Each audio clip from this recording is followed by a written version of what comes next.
Hey, Dave, how's it going? Randy, great to see you. Excellent. Great to be seen. Everybody, this is episode 190 of Tech Sales Insights. Really excited to have a longtime friend, Dave Donatelli, on. He is currently the CEO of Riverbed.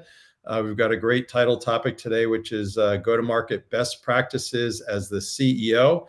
And Dave has certainly worn a lot of hats over the years, and look forward to learning from you today, Dave. Looking forward to the discussion, Randy, as always. Awesome. And we're sponsored by Zoom Info, who's the go-to-market platform sponsor of Sales Community. Most people know them for having the best kind of contact names, address, numbers, kind of whatever it is that you want. And then also have expanded. They've got great platforms in Intent and ABM, and also this cool new product called Copilot, not to be confused with Microsoft Copilot, that allows sales teams to get all kinds of great online content research. If somebody's selling to Riverbed, they could pull off information about this podcast that kind of can help them sell more. So, and we already have, so thanks to Zoom Info there. And we have from Peter Bell, two absolute legends. Thank you, Peter. You are a GOAT as well. And then also brought to you by Sales Community, as always. For those that are members, thank you so much. For those that are not, Tucker, I think, can throw on a free link if anybody wants to join. Dave's been a longtime advisory board member, as has Peter Bell. So thank you for that, Dave. So by way of introduction, Dave lives with his awesome family in between Atherton in the Bay Area and also Newport. Loves spending time with his kids. Abigail's been in sales very successfully in New York City. Timmy is a freshman at Berkeley, and Chris is a senior at BU doing water polo. And did I say Timmy's doing lacrosse? I think I might. Now you said it. I left that on. Anyway, yeah, great. So awesome time. Always love seeing them as well. And interest besides work and family is golf for sure with Dave. You started a collection. I don't know how many balls you have now, but a golf ball for every golf course that he's played. Do you know what's it up to? I haven't counted, but it's over 400. Yeah, awesome. And I can definitely vouch for Dave as one of the best fathers, husbands, executives. Known him since our days at BC, which is probably over 40 years ago. Although I'm a bit older, I think when you went to school, I was one of the first people that you met. Yeah, you were probably the sixth person I met at BC. Coincidence. So Lance Nelson, if you remember him. Lance, oh yeah. Yeah, Lance lived across the hall from me as a freshman, and he's like, "Hey, I know this upperclassman. We can go over to his house for a party," and that was you. So that's how I met you.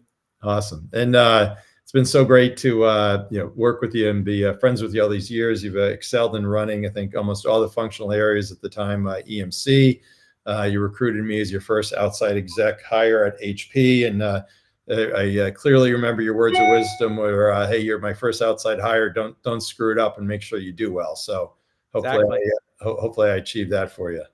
You did great.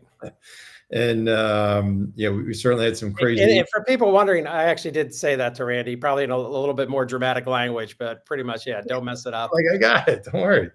Anyway, so we had some crazy ups and downs, and did a lot to transform the sales team, and crazy hiring, and some interesting headwinds between the great times with Mark, and then the crazy with Leo, and then Meg, and et cetera, et cetera. But anyway, over the years, always been amazingly customer-centric, partner-centric, and always there to help for sure. And to help with intros, I got some other friends as well. Rich Girafo, who's running, I think, the Americas these days at AWS, says super grateful for a conversation I had with Dave on a late Friday night at HP. We were heads down, and Dave knew I was a little distracted. My son had a senior football game, and Dave said to me, "Go. Don't miss these important milestones." It was a great example of his leadership style. Business and family matter. Don't let one interfere with the other. So very, very helpful. And, over the years, I mean, you remember those family things, and who knows, whatever meeting or sales call or QBR it was, right? Who cares? Exactly. You never miss the family stuff. We can always find someone to cover the business stuff for you. Absolutely. And Jeff Casale, who's now CEO of Board, says, Dave joined me as board member when I became CEO of MarkLogic. I credit Dave with the single most important factor, with the ultimate successful turnaround and subsequent sale to progress at a 3x return in 24 months. So great there from Jeff, and also says his deep knowledge and experience was invaluable, both in navigating critical business challenges as well as air cover with the PE owners. With these others, they all have several bullets. I'll just kind of grab one from each. Sean Kearns, CEO of Aero, says Dave's analytical decision-making and communication skills make him a highly effective technology executive. Chris Riley says, what I respect most about Dave is his leadership style. He's passionate about people, always looking to make the team around him stronger and better, and sets the vision for everyone to aspire to. Antonio Neri, CEO of HPE, who worked for you when Antonio and I were both peers working for you. I don't know what it says about me, but says Dave Donatelli is an inspirational and innovative leader. He has a unique ability to communicate with clarity and purpose. I've personally grown under his leadership, and to date, I continue to practice the amazing learnings I gathered through my interactions with him. I can confidently say he's had a profound impact on me as a leader. That's a lot coming from nice. Antonio for sure. And Billy Scannell says Dave, also known as Vegas, is an incredible, accomplished executive. I knew him early in his career when he was a junior product manager at EMC for our HP product line, coincidentally enough, to seeing him ascend to EVP of all development and engineering and more at EMC. I forgot, where did the Vegas name come from? When I got to go on my first business trip, I was the new kid out of college to Las Vegas. And it was a trade show with all the senior EMC guys. Now, senior EMC guys at that time were about 25 years old. Yeah. I was 22. And I happened to ask a cab driver, where are the great places to go in town were? And I wrote them down. So every time they said, we need to get dinner, I'm like, oh, we need to go here. And it turned out to be a good place. Or the next thing came up and said, oh, we need to go there. And a guy named Dan Bennett looked at me and he goes, you know everything about this town. You are Mr. Vegas. And so then at EMC, it was kind of like Top Gun. Everybody went by kind of a call sign nickname, and mine afterwards forever was Vegas. There you go. And Eric Coe chimes in, Dave Donatelli is the best product guy in the business, hands down. And then Scannell nicely says the only thing he was more successful at was landing Michelle as his lovely wife. So absolutely true. Big sales call there. And then Mike Ruckers, who's longtime CEO at EMC, says Dave's one of the top tech leaders, successfully led large enterprise businesses at EMC, HP, Oracle, and now Riverbed. So lots of great things there you can pin up on your refrigerator. Well, thank you all. Very nice. I think one thing I'd comment on that, because we're going to talk about advice to others, is I think the person who I have the shortest relationship in terms of years on that list is Antonio, and that's 15 years. And the longer ones are out to 40 years. So it really shows, people matter, and, be a good friend to people, help people along. And those long-term relationships, as you get older, are really what you value in life. And so that's, I think, really a good takeaway for some of the younger folks out there. Yeah, absolutely. And everybody says with what I've gone now with the sales community, actually, the advisory board is now over 1,100. And, a lot of the younger people say, did you start off, kind of knowing you're going to do this, or, trying to well, how'd you do it? Well, you just, as you just said, right. You just, be thoughtful to people, treat people how you want to be treated. And there's, certainly hard times where you got to lean in on people, you got to fire them or do whatever, but you kind of coach and you develop and you improve and stay close with. I had Monty Finkelstein, I don't remember him, but he's a long time Citibank IT exec, now CIO at Intel. And, he knew he could call me, whenever. Right. So, having that responsiveness and being there for everybody is, I think that was kind of in hindsight at EMC, that's the only thing we knew. Exactly. But you were, I mean, to be, I won't people know this is all very sincere. You're probably the best practitioner at it I ever met. You knew everybody's name. You followed up with everything was a follow up, and you're really, really good at connecting people together. And it's a tremendous skill. And it's not only just to lead to a very happy life, but also in the business world, very invaluable. Yep, it works out. So thank you so much. Means a lot for sure. So anyway, so the first jobs that we had out of college were actually a telemarketer at EMC. So Yes. maybe talk about that and how that helped shape you. Sure. I graduated from college, and I was at a kind of a crossroads where I had three different offers I could have taken. And at the end of the day, one was to go join the product management program at Procter and Gamble, which was, for those who follow this thing, Steve Ballmer did it. A lot of kind of big time executives went through that, and it's a great marketing learning thing. But what upset me about that one was they kept saying that you could never move up faster than your skills allowed, meaning no matter how good you were, you could only go to the next step. And even if you did great, you could only go to the step after that. And to me, that just seemed way too slow. The other option was to go to New York City and work for Citibank in finance, because I was a finance and marketing major undergrad. And that was really interesting in Manhattan, all that other good stuff. And I kind of have a long family history of people in finance. So that made sense to me. And the third one was EMC. And, what I loved about EMC was the fact that they're like, we don't care how old you are, you can move up as fast as your skills will allow. It's all about performance. So that excited me. I, got into telemarketing. I telemarketed for the great Peter W. Bell in San Francisco, true story. And Kevin Beam, dropped some names of people I used to call for. And there's something to the fact of, picking up the phone and having to communicate very quickly a product value to a complete stranger who more or less probably doesn't want to talk to you, because it used to be at that time, EMC who? We weren't a known company. We were quite small. And, so you got hung up on a lot, or people yell at you a lot, and you learn, perseverance and how to convince people you had a good offering. And we had a great offering. And you just needed the chance to explain to them what the business value was to them to listen to you. Yeah, absolutely. And maybe touch on that. We had, Jeff Goldberg as the kind of guru that I think taught us all a lot around the importance of value selling. There isn't a week I don't go by that I don't think about Jeff Goldberg. And, for such an unassuming guy, most people in the industry wouldn't know who Jeff Goldberg is. I think if you talk to folks who are at the company at that time, how much we learned from him. And he's such a funny guy. He had all these great jokes. He'd always just tell me about doing customer presentations. And he'd be like, Dave, I wake up in the middle of the night, open the refrigerator, get a glass of water, and I do 30 minutes. So meaning the light turns on and, he's going to give his pitch. He's always ready.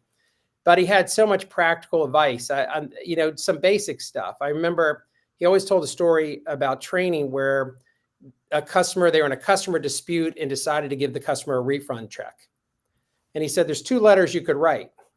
One letter that has a whole explanation of how what the customer did was wrong, but, we will grant you this check in a way to make you, happy.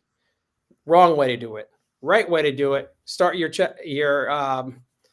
letter with, enclosed the check we owe you, period.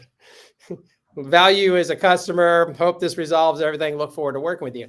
And it's little stuff like that. And, and then into the idea, like you talked about, is really learning how to sell business value. What's the impact that the product is you're trying to sell to make someone's business or organization, run better, save them money, help them make money. Again, is something that every company needs to, do and learn, and reps need to learn how to present that. And Jeff was a master at teaching us all those things very early in our careers. Absolutely. And Peter chimes in and says, Vegas was an incredible telemarketer. And Eric says the original elevator pitch training. So, EMC, I mean, lots of great leaders there with Dick and Jack and Roger and Mike. Any one or two in particular specific examples of things that you learned? Oh, I learned a ton from all of them. Like Jeff Goldberg, I would say Dick Egan is such a legend. And, Dick was so humble. And I talked to him about it, where he never really wanted to personally be known as, this kind of the tech entrepreneur that he was. He liked his anonymity. He liked to be able to go home and have no one bother him. But the things he really taught us all: have great customer service, give everybody your home phone number, be available at any time to help your customer. He used to put the signs up, "It's the product, stupid." Yep. You know, these were all Dick Egan things that I carry forward to this day. And you know, so much he you might not have seen as much on the sales side, but he put so much effort into the engineering roadmap and making sure we had the right product. And he used to always bet the engineers. It was always the funniest thing. He'd do a bet of like ridiculous odds, like 500 to 1, that they couldn't deliver a product like a month early. And the whole idea was to get him to deliver the product a month early. And then he literally would go to the bank and get cash. Because I used to help him carry it in these in these duffel bags, and he'd pay them all out. And it was so much about, you know, tech is about having great products and having products beating the competition on time to market, doing that. On the selling side, as you know, he was a very aggressive seller, very aggressive marketer of their benefits, and willing to go meet any customer, anytime, anywhere to get a deal. And just fabulous things to learn. I think Mike Ruckers was kind of the yin to Dick's yang, meaning, you know, Mike was very extremely process oriented, and how do you set things up the right way, and how do you enable a business to scale? Very big into quality. How do you make sure whatever you're shipping is really working? And that's a huge thing in sales as well, because if you're busy trying to keep the product you've already sold in an account because it's having problems, obviously that's tying up all your time, and you can't move to the next sale and the next sale and the next sale. So Mike's big thing was, hey, if you execute well all the time, then you free up all these selling hours, because you can, you know, one, the customer's happy with what you've done, which gives you the right to then sell them the next thing and the next thing and get deeper in the account. And both lessons are incredibly important. And, you know, I very much was grateful the fact I got to learn them from, you know, the folks from the ground up very early in my career. Yeah, so amazing. And then moving on to HP, we both had the benefit of Mark Hurd, who's really an amazing leader as well. Yeah, the late, great Mark Hurd. Love working for Mark Hurd. And, you know, I think the most legendary thing about Mark Hurd, and you certainly were a part of them, were what I used to call the Mark Hurd Review. Because a Mark Hurd Review is, you know, every aspect of your business he will question to a detailed level you can't believe he knows, but he actually knows it. And he did his home. He does his homework. So that's his homework. I mean, why don't you should tell a story about the first review, you know, what I was trying to explain to you, what you were about ready to go into. We're in a hotel room. We've got Linda Williams, Jazz Sood, and probably some others, kind of my ops and finance team. So we think we're ready. You know, we've gone through, dissected everything. So Dave comes in kind of 8 o'clock at night. So, okay, you ready to prep? Like, I'm ready. So, you know, so Dave does like, kind of the Mark sunglasses. I have the glasses down. Leans back and says, okay, before you go, how does this tie in with that number, and what's this and what's that, and blah, blah, blah. I'm like, he's going to go down to that detail. He's like, yeah. I'm like, okay, Dave, come back in 3 hours. Let me just do another prep. So we get all set. And it's like, you're going into battle, and I loved it. You loved it. Right. And then the thing, you'd see these people who senior executives who then didn't know an answer. And instead of saying, I don't know, they'd kind of fake it, and they're just going down this rat hole, and he's just getting the Ginsu knife out. And you're like, they're just kind of destroyed. Like, okay, I don't know. I'll go find out. And then obviously you should know enough about most of the business that then you go through. But it was just, I mean, that was just like battle sport. I mean, just so much fun. And everybody like, you know, Randy, how was it? You know, how do you like it? Like, I love it. And he's like, all right, like everybody else would be so afraid about it. I'm like, this is awesome. The worst thing you could do, as you said, is try and fake it. Because if you faked it, he would just go deeper and deeper and deeper, and you were dead. And, you know, Mark always said a fair answer is, I don't know, I will find out. Yeah. Now, the question is, you can't say that to every question, because then it's like you don't know anything, and, right. and you got to go. But you've got to know enough about your business, because he certainly knows. And if he can run these huge companies and know so much about what you're responsible for more than you know, that's a problem. You need to know more than him. So I always had a blast. I thought they were epic battles. He was actually a great guy. We loved to fight afterwards. You know, because you go out afterwards typically, or go to his office afterwards and talk about him. And we fight about everything. No, you're right. You're wrong. if you go on a sales call, Mark, and I mean by fight, I mean fight in a really good way, right? We just go back and forth because he loved people challenging him. Because his view is like, everybody's always telling me how good I am. I want to know what I'm missing.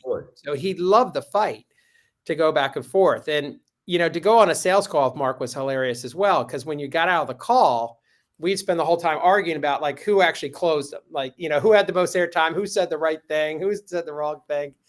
And he loved that kind of stuff. And I loved it, because one, he was so smart, he'd really make you be your best. And two, the fact you could fight with him all the time about stuff was fun. It made it fun.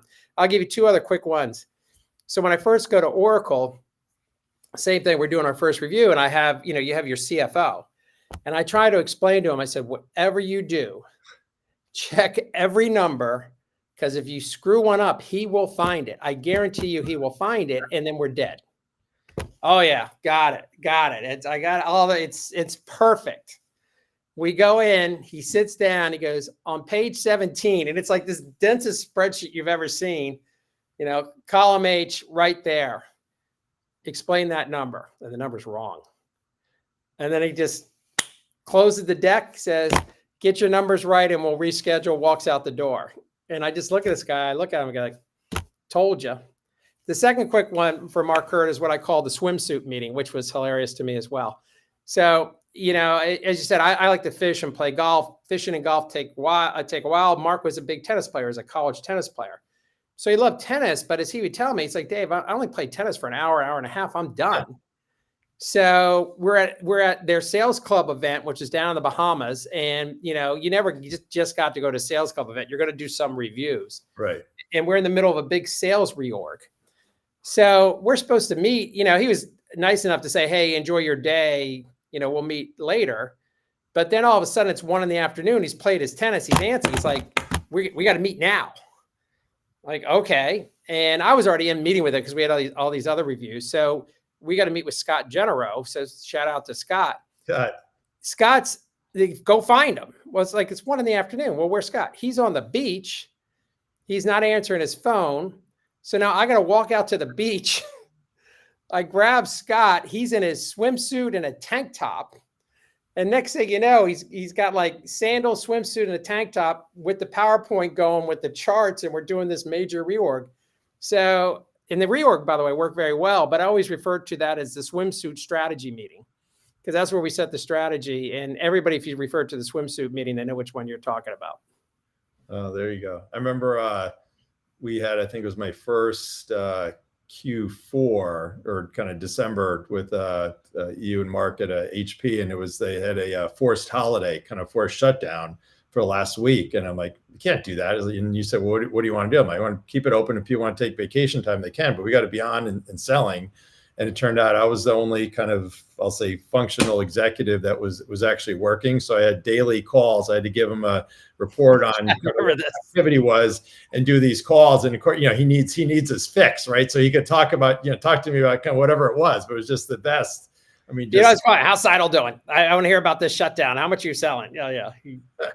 But just so good. And then, that reorg was massive that you did at Oracle. It was reorging the 40,000 strong sales force, right?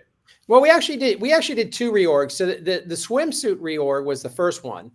And that one was kind of counterintuitive to people in that we did 2 things at once there. We reduced the sales force in half, and we cut the products in the hardware business from 27 to 3. And in doing that, you'd say, oh my gosh, what's going on? Well, the results ended up being we took a group that was actually shrinking year to year to growing double digits. And that had a lot to do about having the right sellers, with the right products, focus on the products that are going to be really successful and focus at the right customers. And again, we turned that around and grew that double digits. The last reorg I did was the entire sales force. And, that was really interesting as well. And from a management perspective, because we're here to talk about, what did management look like and why. Most people know Oracle from the database and the cloud stuff, but Oracle has approximately about 150 different products it sells. And so what we're able to really do is, through a lot of analytics, understand what was the real rep productivity on each product. So as an example, some products, a rep would cost, and what we meant by cost is everything: rep, SE, overhead, what I call total landed cost to sell something. And the range there round up being between $500,000 and $3.5 million per rep. So obviously the $3.5 million ones, you got this huge amount of costs, big corporate SE group, trials, all this stuff you need to actually sell something. You're like, oh my God, we don't make any money at this. And then other ones obviously are much more efficient. So the whole idea is, again, from a management point of view, you want to get more of your sales force looking like the $500,000 than the $3.5 million. And that was a lot of what that was about. And to do that, you really have to understand, again, where do all those costs, how do all those costs really get allocated per product? What's the productivity of those products? And then what's the optimal way to organize around that? And that's kind of what we did. And, you've seen Oracle stock really do extremely well. And part of that was the takeoff of the cloud and reorganize the sales force in order to help really the cloud grow. So going from kind of an on-prem perpetual business to really a SaaS-based, subscription business. Absolutely. Kind of like the when Rutgers got us out of the DAC Prime Wang storage business, and we all thought, oh, that's so stupid. And obviously, anytime you can have more focus is better, right? Exactly. A very similar situation. And again, you see these patterns repeat. Different companies, same tech industry, but different segments of the industry. And, what I see is focus always wins in the end. Right. Larry's great saying all the time is suites always win in the end. Don't sell a bunch of point products, sell things as a single suite. That's what ultimately wins. And both prove to be true over and over and again. Wow, so great. So from Ruth Ann, she says, during this time at EMC, working for Dave and working with you, Randy, and others, I learned to wake up every day to serve sales. Still a mantra for me. Very well said, Ruth Ann. Thanks. And Dave Boyle says, I can vouch for Dave's golfing. He beat my good friend twice at the Newport Country Club playoffs. Ooh. Well, I actually retired for 2 years, and I have my book. I joke, here's my retirement book. Chapter 1, average golfer. Chapter 2, even worse fisherman. So, but yeah, I enjoy to play golf. I enjoy golf. I'm about a 9 index for those who track those things. There you go. What I found in retirement is I didn't get any better. This is one of the reasons I went back to work. It's like, all right, this is as good as I'm ever going to get, so I might as well just go work. There you go. And you get more Pro-Am invites. Yeah, it's true. And I saw Dave actually when I was out in Southern California a couple of weeks ago. So he's doing well, and probably eventually he'll be looking for his next gig. Well, Dave is one of the funniest guys you'd meet, and his EMC name was Batman because he looked like Michael Keaton, so he's called him Batman. There you go. Awesome. All right. So then going on to Riverbed. So you had a swizzle there, so to speak, in terms of, likewise kind of focusing more on the kind of pyramid segment as opposed to the offering in terms of what you're doing kind of direct and through the channel, right? Yes. Big change again. And, what we've seen consistently is a topic we just spoke about is EMC, Hewlett Packard, and Oracle did a version of what we're doing at Riverbed, which is on the enterprise accounts, you actually have the reps get fewer accounts, fewer products, more focused. And every time we've done this at all these different companies, the reaction is always the same. The reps will come in and say, you have ruined my life. You've taken away all my accounts. I have absolutely no idea how I'm going to get to this quota. You guys are evil and bad people and everything else. And then you do it for like a year or so, and everybody comes back and says, oh, I'm achieving more than I ever have. I like the fact I actually know my customers. And in fact, and it's happening here at Riverbed now, I actually have too many accounts. I actually want to go to even fewer. And, consistently that always proves out in regard to enterprise sellers is that when you give them fewer accounts that they can focus on, they do better.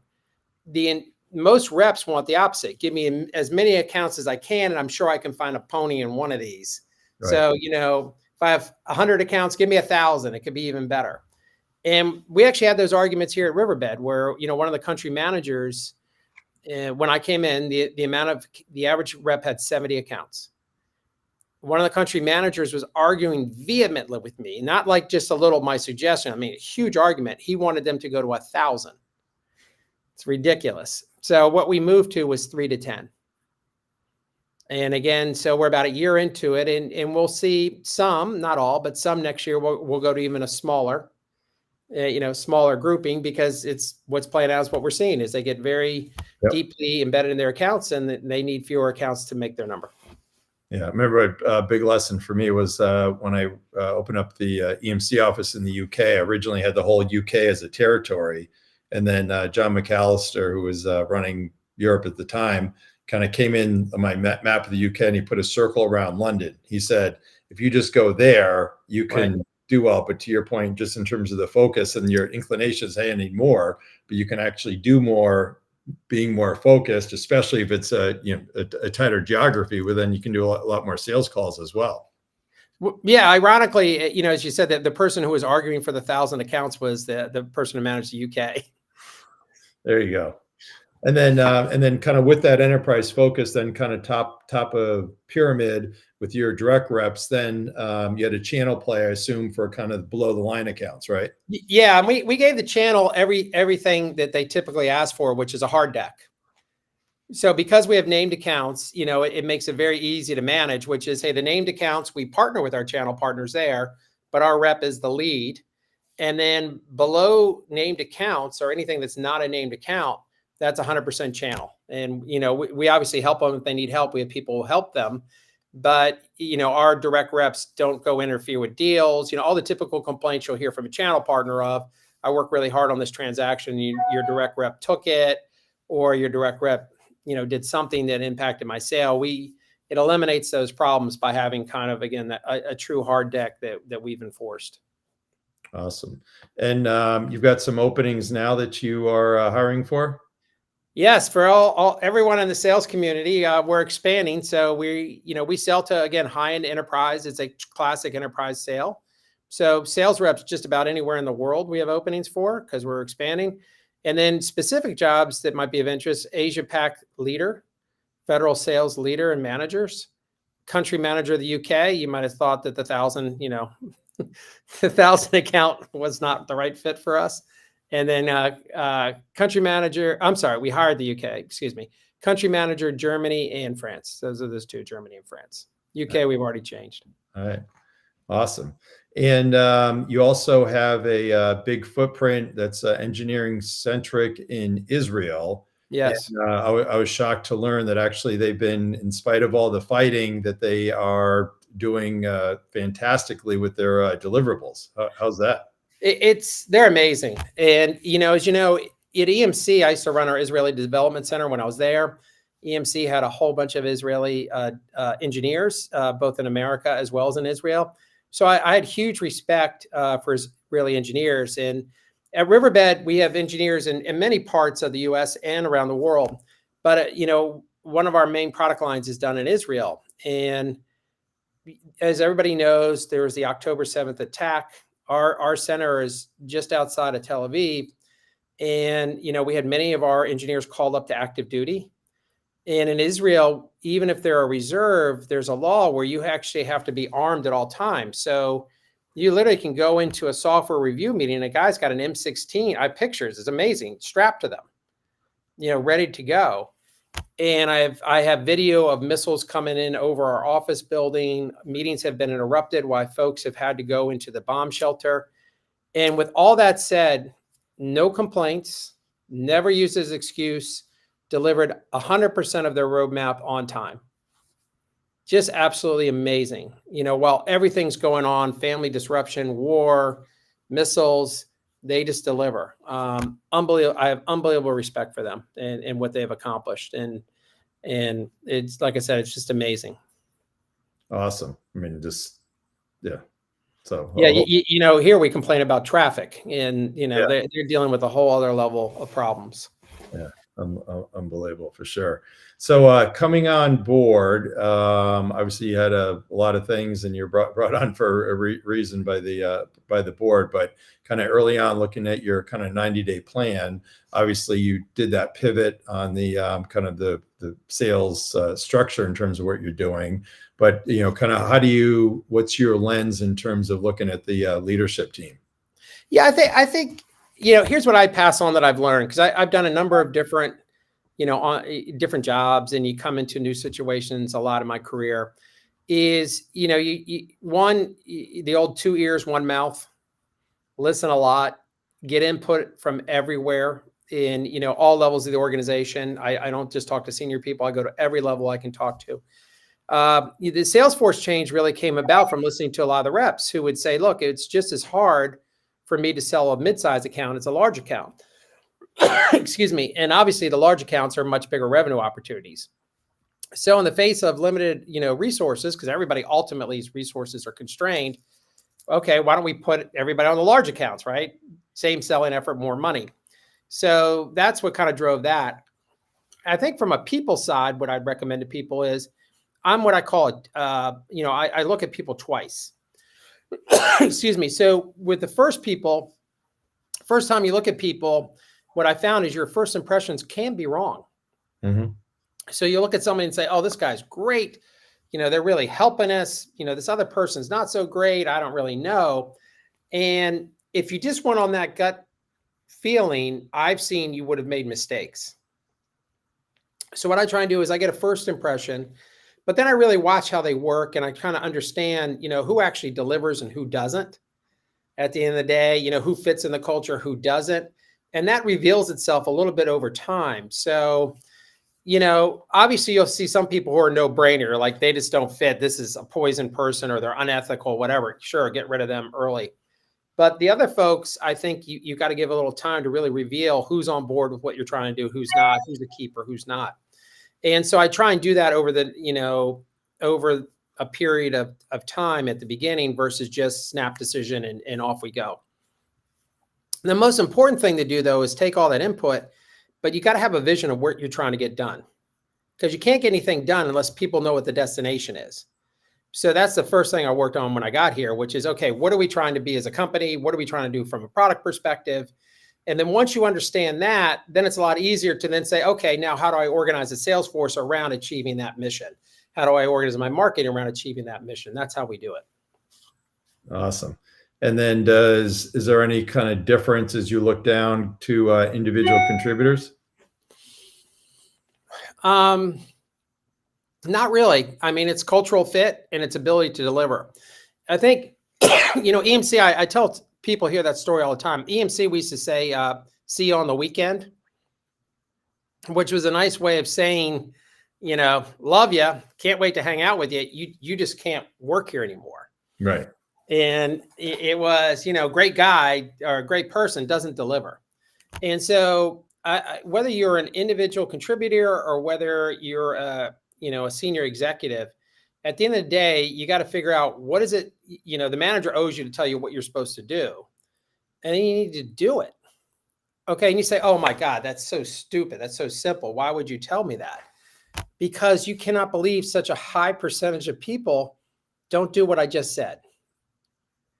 And then they go home and they complain about their boss was mean to them or something else.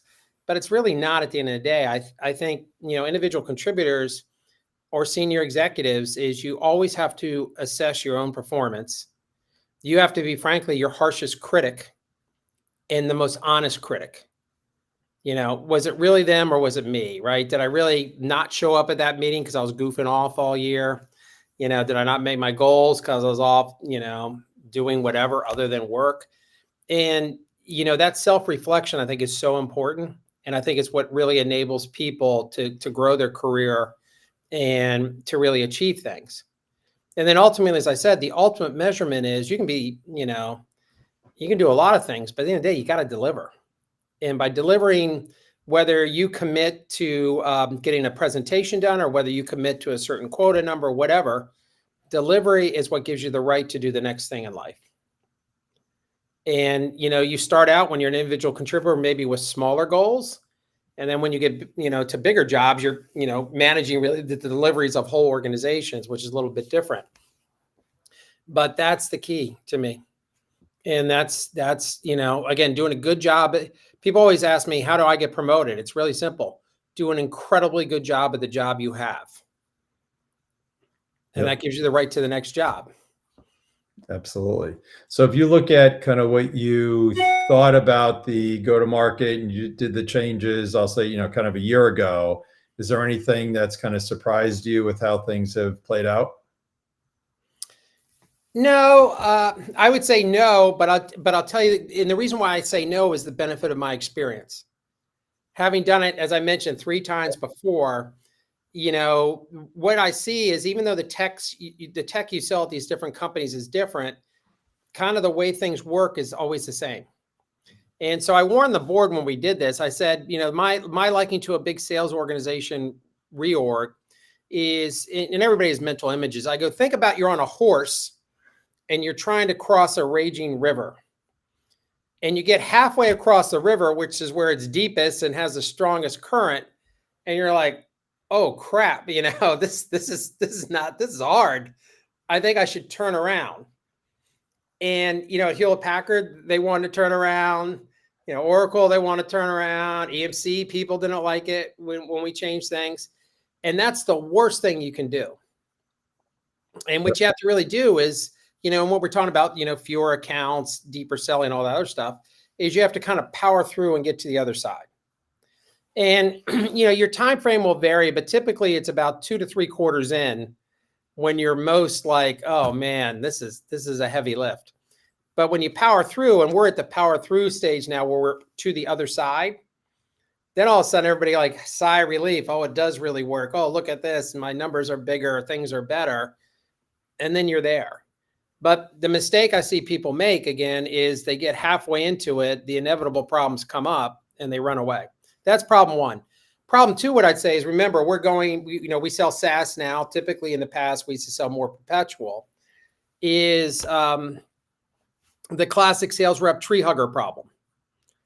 And it's in every company I've ever been in. So, we released a whole bunch of new products. I could say the same story about EMC. I could say about Hewlett Packard. I could say about Oracle. And all the reps are like, no, no, no, no, no, no, no. You guys are crazy. You guys are idiots. Yeah. I know how to sell it the way we used to sell it. I'm doing that. I don't want to hear about this other stuff. Your other stuff's dumb. And, like any other case, and I'm sure everybody's seen this in their career, your best performing reps, the really smart ones, figure it out early. Right. And they go do it. And everybody else, literally, it takes at least 6 months, like half a year is a long time, Right. Sometimes 9 months. And then all of a sudden they'll be like, oh, well, they did it and they're doing well. Well, maybe I'll go do it. And they discover it. And I'm always like, look, the product hasn't changed. You just finally got on board with where the company's trying to go. And that's what happened. So it's this delay factor, which again, I've seen at every company I've been at, is, if I could wave a magic wand, I would recommend people like, it's going to be okay. Stop hugging the tree, move to the new stuff faster, and you'll be a leader who then wants to get promoted. Nice. And then with that kind of SaaS and kind of cloud migration, are you also doing usage-based pricing? In some cases, what we sell, so just for people who aren't familiar with what we're doing, what we sell is AI that helps either detect, prevent, and resolve problems in people's networks, in their PCs, phones, and in their applications. So I'll give you a classic example of this is, there's a really large Wall Street bank. We solve 50,000 problems a month through AI, no human intervention, on people's PCs and laptops in their organization. So literally, we understand what's wrong. We automatically fix it. Then we report to ServiceNow what we fixed and how we did it. So it's 600,000 events a year. I mean, it's real AI that really works. So that's interesting. That's not sold on a consumption basis. Other products we have where they scale, and with that scale requires a lot more SaaS resources. Yeah, we'll charge them because they're just using a lot more resources. Yeah, awesome.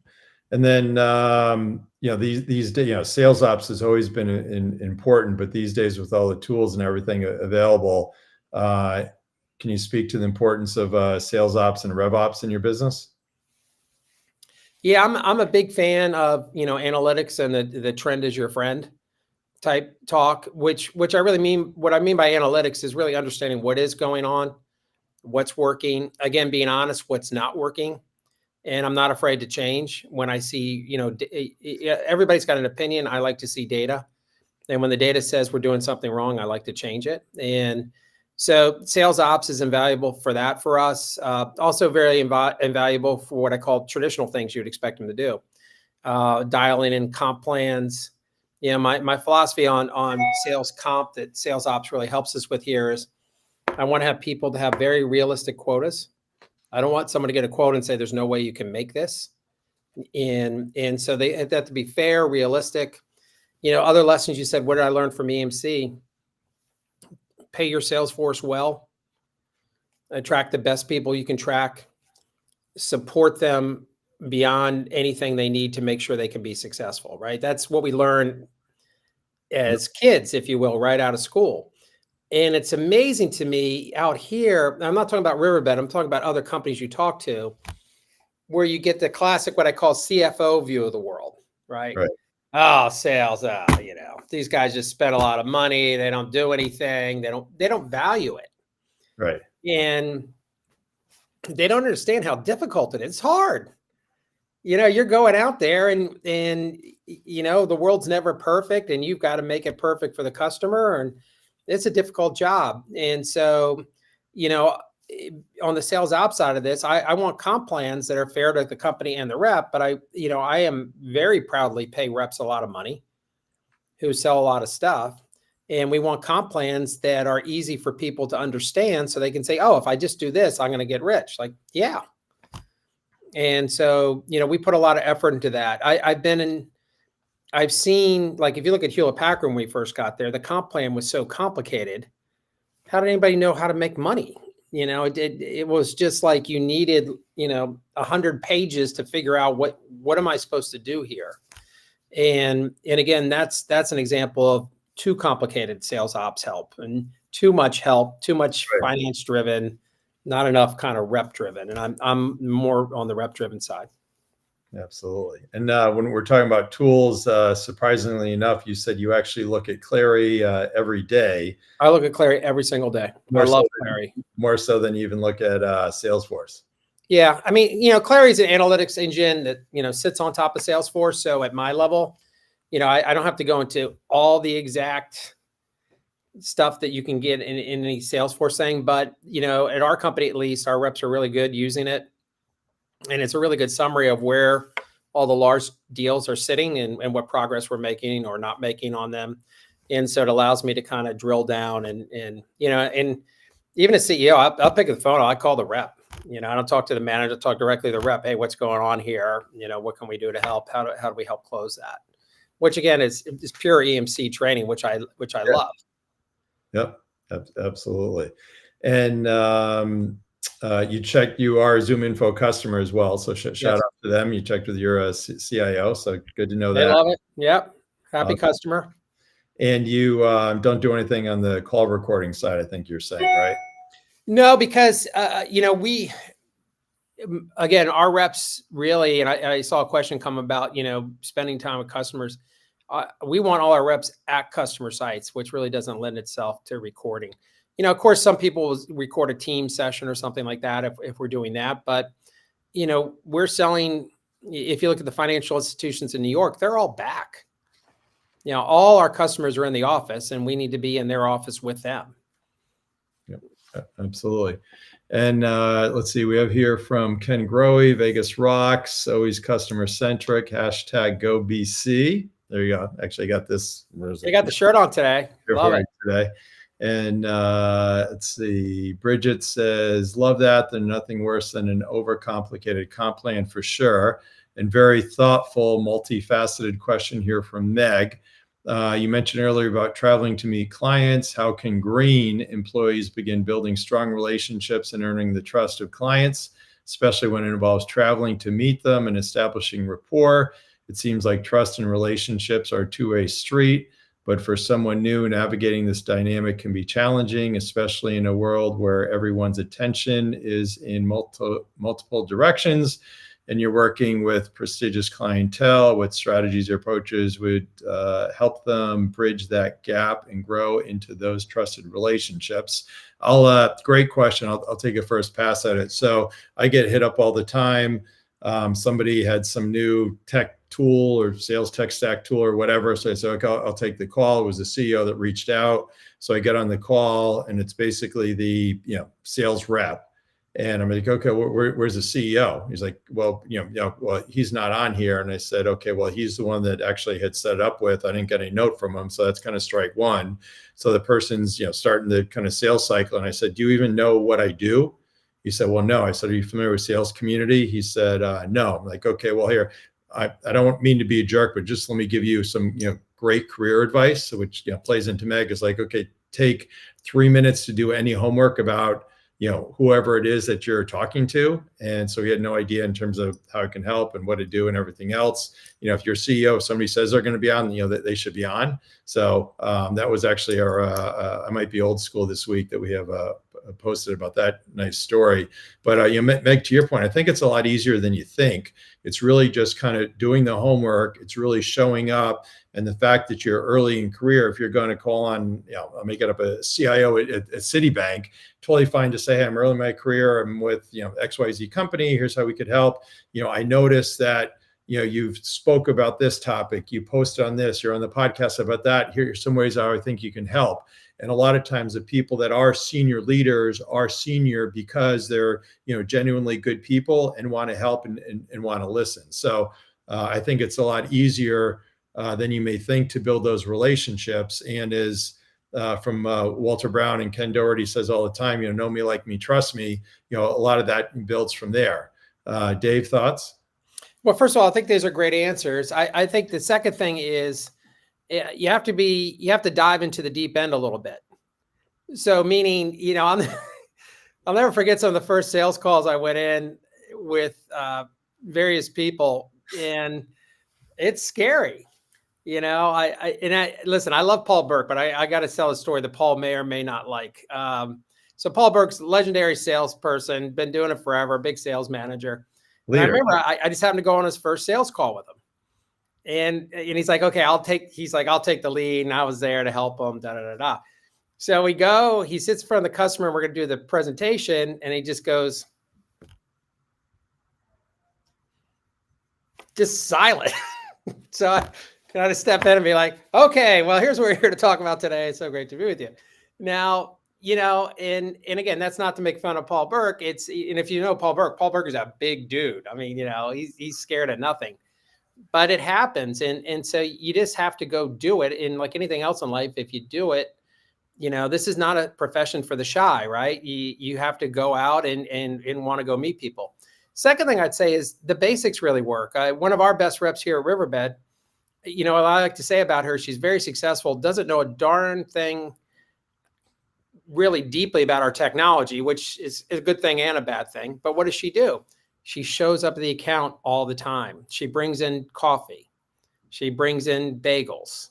She meets people when she knows they're in the cafeteria. And just by being around, right, people respect the fact that she's there, and she's built relationships, and they know her and they trust her. And, she's been extremely successful selling that way. So, showing up is the battle and taking yourself out of your comfort zone. And, and at the same time, yes, you're going to occasionally have some bad interactions. You have to know enough that that's what makes the great stories when you go home and talk to your friends about it. Because eventually it might hurt at the time, but eventually you start laughing about it and you just get over it and get better at it. Absolutely. Great words of wisdom there. All right. Time has been flying here. So then I'd like to ask if there's any PG Randy story to share.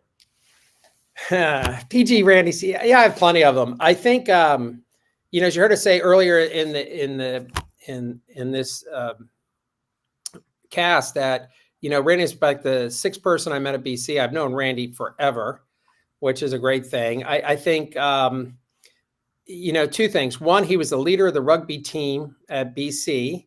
And some of my roommates played on that team. So, Randy, you see now buttoned up professional. I'm used to seeing Randy on the rugby field afterwards. They had a big keg and singing all these songs and everything.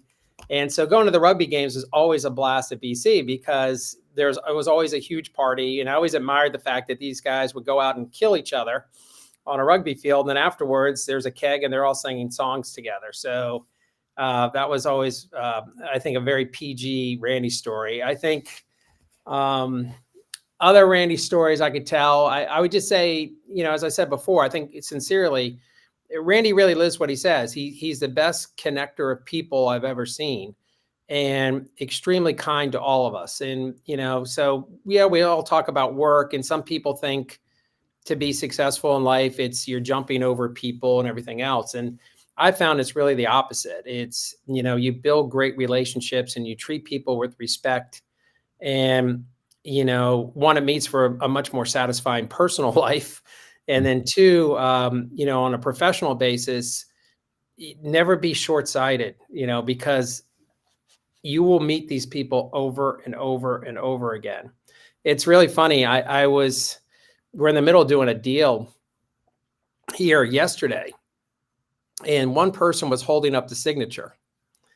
And they sent me a text of who the person was. And it was someone I won't disclose her name, but it was someone I used to work with in the past, and I was just started laughing. Right now, I haven't talked to this person in 20 years. But, if it's amazing how these people always come back into your life. Right. And so my PG Randy stories, I think you best exemplify, how just to be a great person to everybody and how to lead, by example in that regard. Great. Thank you so much. Means a lot. So you've been awesome. Thank you so very much. Tucker, as always, is behind the scenes here helping. And for those that ask questions, thanks. For those that are not members of Sales Community, please go ahead and join. You can just go to salescommunity.com. There's a free link there.